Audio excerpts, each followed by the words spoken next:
Hello students, एक बार आपका पुनः स्वागत है आपके परम प्रिय चैनल सिव इंग्लिश ग्रामर क्लासेस में। मैं आपका अवधेश सर आपका हार्दिक स्वागत करता हूं।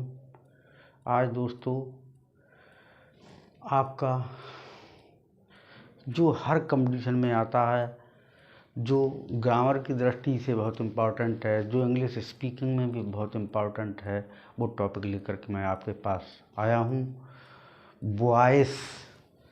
वॉइस को कहते हैं वॉच।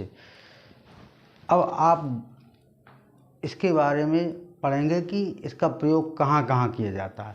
तो जो आज इंग्लिश स्पीकिंग का दौर है उसमें भी वॉइस का प्रयोग किया जाता है। ग्रामर की दृष्टि से हाई स्कूल हो, चाहे इंटर हो, चाहे ग्रेजुएशन हो, उन सभी में ये वॉइस आपको देखने को मिलते हैं। लेकिन मैं जीरो लेवल से समझाने का प्रयास करूँगा, जहाँ कोई भी बालक अगर पहली बार इसको पढ़ रहा है उसके भी समझ में आए, ये मेरा प्रयास है। तो स्टूडेंट्स देखिएगा, वॉइस आपके एक्टिव वॉइस और पैसिव वॉइस दो प्रकार के होते हैं। एक्टिव वॉइस में क्या होता है, इसमें कर्ता प्रधान होता है। कर्ता जो वर्ब से पहले आता है, ये ध्यान रखेंगे, हमेशा सब्जेक्ट जो वर्ब से पहले आता है। जैसे कोई सेंटेंस अगर दे दिया तो उसमें पहले सब्जेक्ट आएगा, फिर मेन वर्ब जिसे वर्ब भी कहते हैं, उसके बाद ऑब्जेक्ट आएगा। उसके बाद जब हम पैसिव बनाते हैं तो आपका इसमें ऑब्जेक्ट प्रधान होता है जो वर्ब के बाद आता है, ये ध्यान रखेंगे। यानी कि जब पैसिव बनाएंगे तो सब्जेक्ट हो गया, वर्ब की थर्ड फॉर्म प्लस फिर बाई लगाएंगे, फिर ऑब्जेक्ट लगाएंगे। यानी कि यहाँ पर हम देखेंगे जो एक्टिव का जो सब्जेक्ट है वो पैसिव में जाकर के ऑब्जेक्ट हो जाएगा, और इसका जो ऑब्जेक्ट है सब आपका एक्टिव का, वो यहाँ पर सब्जेक्ट का काम करेगा जब पैसिव बनाएंगे तो। उसके बाद पैसिव में वर्ब की थर्ड फॉर्म लगाते हैं, प्लस बाई का प्रयोग कर देते हैं, उसके बाद आपका ऑब्जेक्ट आ जाता है। यानी कि पैसिव वॉइस बनाते समय ऑब्जेक्ट का होना बहुत ही आवश्यक होता है। जैसे एक मैं आपको सेंटेंस बता रहा हूँ, पहले समझिएगा एक्टिव वॉइस का। जैसे वह पत्र लिखता है, अब ये एक्टिव का हो गया, वो पत्र लिखता है। इसे हिंदी में ही जब पैसिव बनाएंगे तो कहेंगे पत्र उसके द्वारा लिखा जाता है। यानी कि इसमें सब्जेक्ट क्या है, वह है, इसमें ये सब्जेक्ट है आपका, उसके बाद फिर लिखता है, ये वर्ब आ गई जी, उसके बाद ये ऑब्जेक्ट आ गया। अब मेन बात ये है कि इसमें ऑब्जेक्ट का ज़रूरी है होना जब हम पैसिव बनाएंगे तब। तो जैसे एक हमने ये वाक्य देख लिया, तो हमेशा देखिए पैसिव उसी की बनती है जिसमें ऑब्जेक्ट दिया गया हो। जिस एक्टिव में ऑब्जेक्ट दिया उसी की पैसिव बनेगी। तो पत्र उसके द्वारा लिखा जाता है, ये इसकी आपकी अंग्रेजी बन गई। जब पैसिव बनाएंगे तो पहले हिंदी में ही समझिए, पत्र उसके द्वारा लिखा जाता है। जैसे आपने कहा ही राइट्स अ लेटर, वह एक पत्र लिखता है। अब जब इसकी पैसिव बनाएंगे तो एक पत्र, अ लेटर, ये मान लीजिए अ लेटर, ये दे दिया a letter is written by him. अब इसको और सरल तरीके से समझेंगे, ये तो मैंने एक उदाहरण दिया था। अगर किसी की वर्ब जो दी गई हो, जैसे लिखना, लिखता है, अब हम वर्ब को क्या या किसे प्रश्न करें, क्या या किसे से प्रश्न करेंगे। जैसे लिखना, लिखता है, क्या लिखता है, तुरंत आ गया उत्तर पत्र लिखता है। तो ऐसे वाक्य की पैसिव बन जाएगी, ये क्या या किसे से आंसर आ जाए। अब दूसरा ये आ गया किसे। अगर क्रिया में क्या से उत्तर आ जाता है तो बन जाएगी, और किसे से प्रश्न करने पर उत्तर आ जाए, मैं जैसे कहूँ वह मुझको एक पत्र लिखता है, तो लिखना क्रिया हो गई। क्या लिखता है, किसे लिखता है, मुझको, तो ऐसे वाक्य की पैसिव बन जाएगी। ये बात ध्यान रखेंगे। अर्थात हम दूसरे तरीके से ये कह सकते हैं कि जो आपकी इंट्रांजिटिव वर्ब की पैसिव नहीं बनती है, या क्या या किसे प्रश्न करते हैं तो उत्तर आ जाता है, वो ट्रांजिटिव वर्ब कहलाती है, सकर्मक क्रिया ट्रांजिटिव।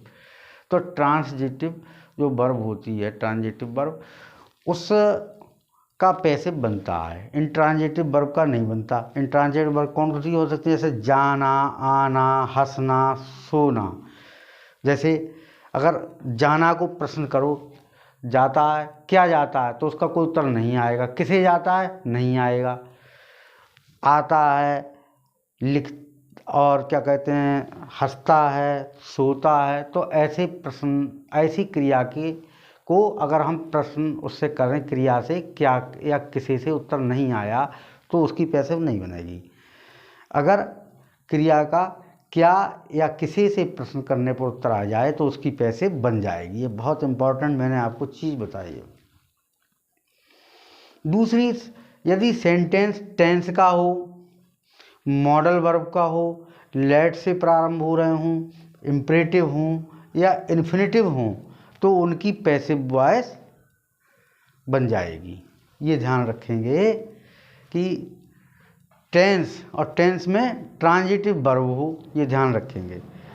ऐसे ही मॉडल वर्ब आपकी कैन है, कुड है, वुड है, शुड है, जो भी आपकी मॉडल वर्ब्स हैं, अगर सेंटेंस दिया हुआ है उसी का, तो उसकी पैसिव बन जाएगी। यदि वाक्य लेट से प्रारंभ होता है, इम्परेटिव हो या इन्फिनेटिव हो, ये बाद में आपको मैं बताने वाला हूँ। दूसरी बात, यदि सब्जेक्ट पर्सनल प्रोनाउन का होता है तो ऑब्जेक्ट भी ध्यान रखिएगा। जैसे पर्सनल प्रोनाउन में सब्जेक्ट अगर आई है, बी है, यू है, ही है, सी है, दे है, इट है, तो जैसे आई का ऑब्जेक्ट क्या बन जाएगा, मी, बी का अस, यू का यू रहेगा, ही का हिम रहेगा, सी का हर रहेगा, दे का देम रहेगा, इट का इट रहेगा, और हु का हुम हो जाएगा। तो ये भी आपका एक बहुत महत्वपूर्ण आपकी ये चीज़ है। इसके बाद में एक बहुत इम्पॉर्टेंट चीज़ है, यदि वाक्य जो है प्रेजेंट इंडिफिनिट टेंस का दिया हुआ है, पैसिव बनाएंगे तो is are am plus verb की थर्ड फॉर्म लगा देंगे। यदि वाक्य जो है पास्ट इंडिफिनिट का है तो बाज या बर प्लस वर्ब की थर्ड फॉर्म लगाएंगे पैसिव बनाते समय।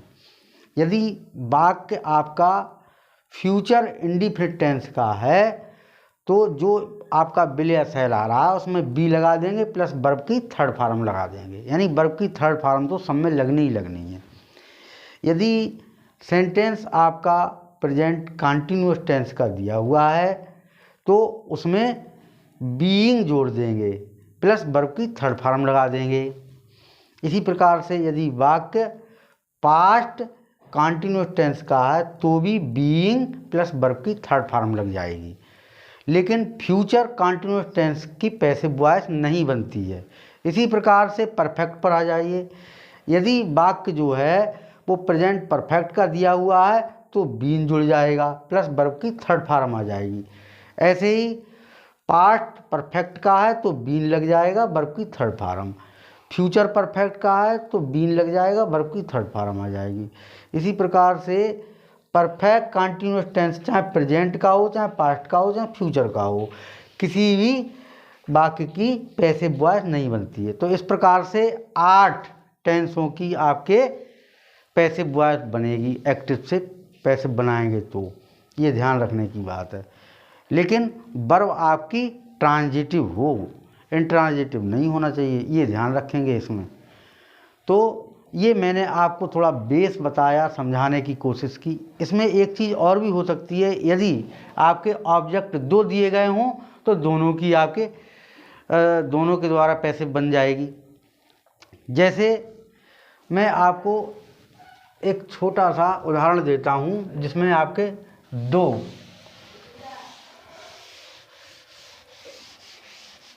ऑब्जेक्ट दिए गए हों। जैसे मैं आपसे कहूँ कि राम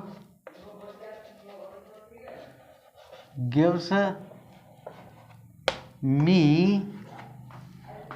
अ गिफ्ट। राम मुझे एक उपहार देता है। अब इसकी हमें पैसे बनाना है। तो अब इसमें आपका सब्जेक्ट क्या है? राम। अब ये क्या बन जाएगा? पैसे में ऑब्जेक्ट हो जाएगा, ये इधर चला जाएगा। और प्रश्न कीजिए, देता है, क्या देता है, क्या देता है या किसे देता है? तो दोनों मुताबिक क्या में आ जाएगा? उपहार देता है। किसे देता है? मुझे देता है। दोनों तरफ से बन जाएगा।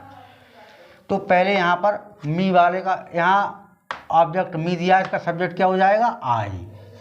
आई से आप दे लीजिए आई।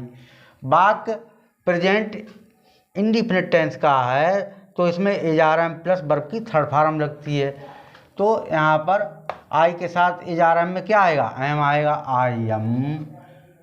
अब उसके बाद में आपकी वर्ब की थर्ड फॉर्म लगाई जाएगी, गिवन। आई एम गिवन, फिर आ गिफ्ट, वाई, फिर वाई से जोड़ देते हैं। सब्जेक्ट क्या है? राम। राम क्या हो गया? ऑब्जेक्ट। अब ये हो गया। अब दूसरा अगर ऑब्जेक्ट आपका ये एक गिफ्ट से बनाते हैं हम, किसे क्या देता है? एक गिफ्ट। तो a gift, a gift is आ जाएगा, इसमें अकेली है। गिवन, कोई वस्तु दी जाती है तो टू जोड़ देते हैं, टू मी वाई राम। तो कहने का मतलब अगर दो ऑब्जेक्ट दिए गए हैं तो दोनों के आधार पर हम पैसिव वॉइस बना सकते हैं। बाकी टेंसेस से संबंधित जो भी पैसिव बनानी होगी वो अगले मैं आपको मतलब टर्न में कराऊंगा। और अगर आपको ये वीडियो मेरी अच्छी लगी हो तो आप लाइक ज़रूर करें, सब्सक्राइब भी करें, शेयर भी कीजिएगा। मेरा उद्देश्य ये है कि हर बच्चा सीखे और बहुत मैंने आसानी से ये आपको बताया है। बहुत बहुत धन्यवाद। जय हिंद, जय भारत।